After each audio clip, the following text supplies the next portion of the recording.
Namatay sa dengue ang isang 7 taong gulang na bata mula sa Novaliches, Quezon City.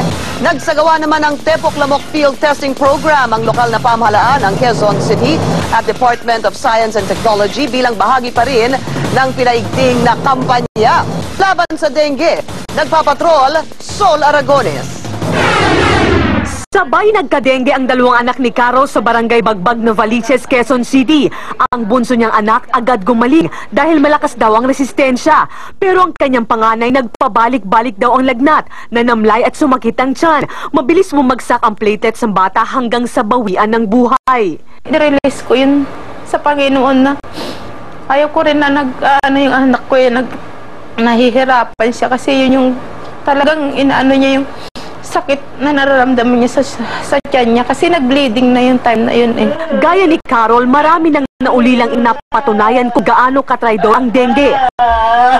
Dito sa Barangay Bagbag mula Agosto hanggang ngayon, mahigit 6 na po na nagkakadengue. Kanina nagsagawa ang DOST dito ng mosquito ovicidal trap field testing. Inilagay nila ang OV trap sa malamig at madilim na bahagi ng mga bahay.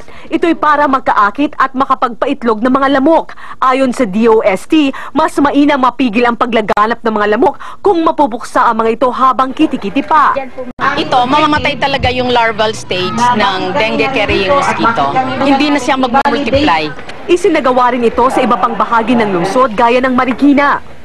Sa huli-muling pinapaalaala ng DOH sa publiko na pinakamabisang paraan pa rin sa pagpuksa sa mga pinamumugaran ng lamok ang pagkakaroon ng malinis na kapaligiran. Di rin daw dapat magningas kugon na sa tuwing panahon lamang na mataas ang kaso ng dengue maglilinis, kundi dapat gawin ito sa buong taon.